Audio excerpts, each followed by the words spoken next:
Welcome back to Not Another White Moderate with Veronica, speaking truth to power every day of the week, talking about things like race, religion, and maybe other ways in which we're divided.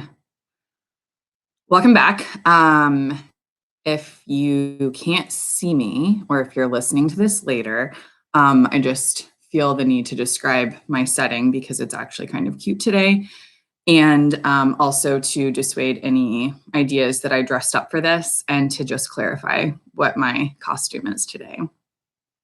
So today, if you can't see, there's a couch behind me, cute decorative pillows, one with the American flag, one with a word that says aspire. And I have my hair washed and clean, put that in your notebooks of the description. And also am wearing a navy blue tank top that kind of looks like I'm matching the decorative pillows and the blue in the flag. And also I'm wearing jeans. If you have worked with me in the past, you know that I call jeans fancy. They're my fancy jeans. And that's because I only wear jeans when I'm trying to dress up. Or I used to only have to wear jeans when I was trying to dress up. But now I just wear them when when it's laundry day. So just need to describe that. Yeah. So follow up from last episode, and also something that is again pertinent. I referenced a post. It was like a repost of a repost and I was right. I went back and checked. It was absolutely Sonia Renee Taylor and Dr. Yaba Blay.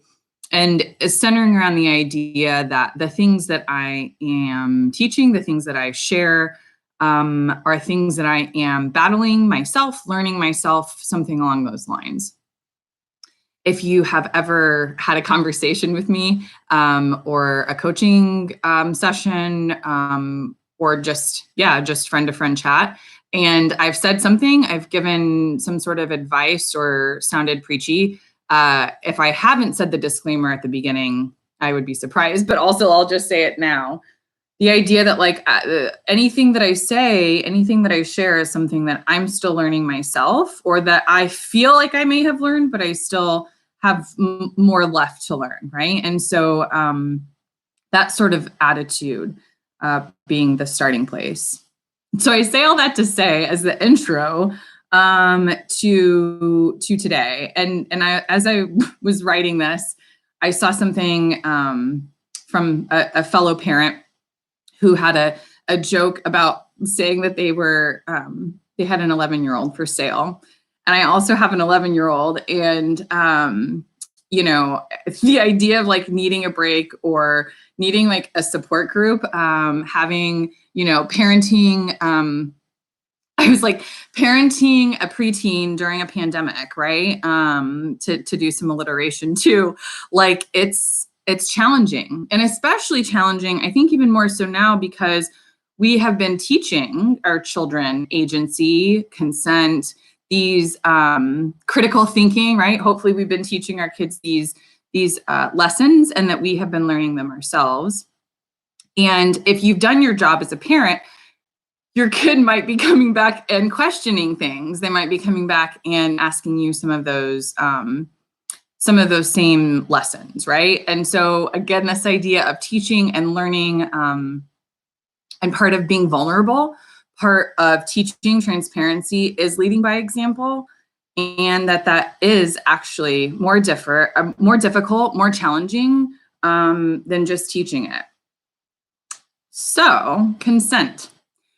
If you saw my last post, I posted some pictures from field tripping, and it was field trip takeaways. And yeah, so if you haven't seen it, you can see it. I've left it up. That's part of this. That's part of this whole thing. But I want to just share, if you've heard a prior podcast episode, not to do that, but the idea of like always be recording, the idea of learning from our mistakes, the idea of how do we get better, quicker, faster. And so part of that is, I do believe, choosing to share what we are learning, choosing to share what mistakes we're making, as opposed to, editing those out and always having a curated idea of who we are and what we're doing. So I get to tell you guys about my mistakes and what I'm doing and how I'm learning. Yay. So consent. So how do you teach a kid consent? And this is, life hack tip for, I don't know, I'd be curious if anybody has a difference of opinion about this. But teaching consent, at least the way that, I've taught my son consent is, I should say one of the ways is like when you're leaving, you don't make them hug an adult. You don't make them do anything. You give them options, right? And so our options have been, we say handshake, high five, or a hug. And my son has also countered back that nothing should be an option so that it's normalized to not do any of those things. And I would agree with him probably. I think that idea of normalizing nothing and normalizing not needing to do anything if you're not feeling it should definitely be an option. So I say that to say, give you a little bit of a background of what I have personally taught as far as consent goes. And this story has to deal mostly with consent, but also the idea of ageism too. And that can kind of creep into things as well in different ways. Okay, so here we go. Here's the story on the post. So I did this post and I said like the number one takeaway was to don't force somebody to take a picture with you. You can just take a picture of yourself and then flip the camera and take a picture of the kid and the dog, right? And in my head, it was like it was funny. And it was not just in my head, it was funny yesterday, like when it happened. I was like, come on, take a picture with me. And he's like, I'm just, preteen. No, thank you. So I was like, whatever. I'm not even going to like bother. I'll just do it. Did it myself, flip the camera, or, didn't flip the camera like physically, but hit the like flip camera button on my phone and then took his picture. And so, and I told him when it happened, right? And I was like, see, I'm not even going to argue with you. I'll just take your picture. And he was like, yeah, whatever. Like on to the next one. I don't think we even had that big of like a conversation about it then, but it wasn't a huge deal. And so when I was like doing the post this morning, I'm like, oh yeah, that's so funny. Like I'll do that. I'll say, what that was and how I didn't argue with him. And I posted it. And I did not do what I like a lot of times, again, this idea of consent. Like I don't really post, and he may check me on this. But I don't really post of like pictures of my kid without his consent, right? It's been something I've been intentional about, and I think will be very interesting if Amanda Gorman said history has its eyes on us, how our babies are going to feel, in 20 or 30 years with the way that they've been overexposed to the interwebs by us without their consent. So just a thought. Yeah, so I posted it. I didn't talk to him about it before or anything. And after I posted it, I thought, you know what? I don't know that he would like that joke. And I bet he would I need to ask him because I bet he would give me shit about this. And so I showed him, right? I showed him the post and I was like, hey, Bubba, I made a post. I want to show you. Can you just look at it really quick? Just make sure everything looks good for you.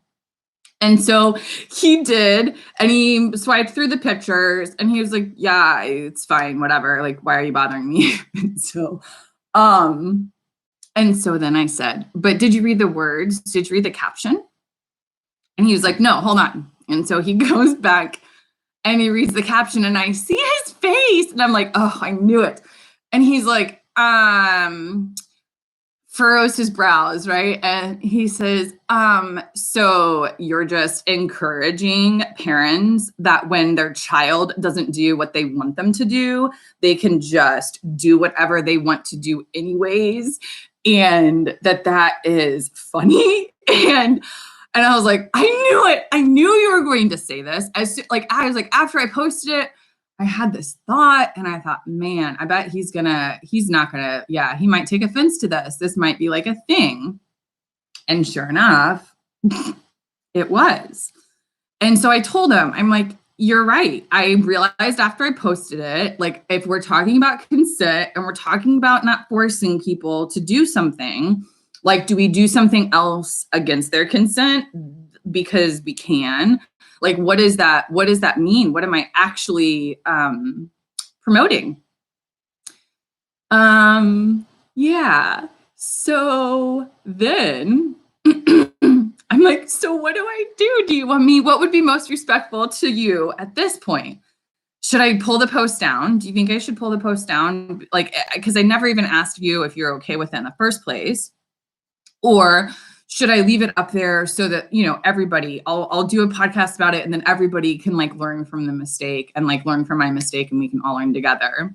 And he was like, well, Mom, have you even actually learned this lesson yourself yet? I'm like, I don't want to do this anymore. This is exhausting. Like he's kind of right. So I'm still learning the lesson, right? But also we're not taking it down. We're leaving it up because that's part of the lesson. And also because he wasn't offended with the pics. They weren't, he was okay with the consent. And also I should have gotten his consent before I ever even posted it. So that's my story. And here are some of our takeaways. So, the one thing is, why are we taking pictures? That's the one question I'm asking myself. And for me, I know the idea of, is it for us? Is it us as parents? Are these our memories that we're trying to save? Is it for documentation? I know that was part of my reason yesterday. Like, you can't say that I didn't field trip because we did field trip. And you can't say my kid wasn't there. But also, like, what does that mean? For what reasons are we documenting? And then the idea of posting pictures. Why are we posting, right? Why does it matter? If we need to take a picture, why do we need to take it? And if we need to post it, why do we need to post it? So those are some questions, some takeaways. And then the last thing I think is, again, back to the idea of removing things, editing things, curating our history versus telling it how it really is, sharing our learning, letting others and everyone learn from our mistakes, and in the hope that we can get better, quicker, faster. That's it for that. I have a couple of more extra bonus life hacks, just recurring themes that have been coming up. So just remember, even with this lesson, it's a both and world. So as parents, we get to teach our children consent, agency, validate those things. And also occasionally we have to be authoritarian, and that's okay too. Number 2, consent. Yes, teach it. Yes, teach it. And also learn it yourself. Next, ageism. I don't recommend teaching your kids what ageism is until you're ready to have it used on you. And that's kind of a joke. Like, you should teach them what it is, but also just be prepared. It's a real thing. And also just remember that following your own advice is tremendously more challenging than just teaching it to somebody else. We can all teach it to somebody else, but actually learning the lessons ourselves and teaching ourselves those lessons, it's much more difficult and much more rewarding. And then also, as a harken back to the last podcast episode, just about words having power, right? This idea of like good and bad. Some other ones like, HSP, highly sensitive person, versus SPD, sensory processing disorder. But also other ones. So like healthy, not healthy, maybe more specific, better words might be processed, unprocessed, natural, but also trying to get away from the binary. So if it's a good, bad, if it's a right, wrong, if there's a binary, how do we get away from that? And again, just like being very specific with our words. And in the idea of getting away from the binary, I am going to segue into sneak peeks for upcoming episodes.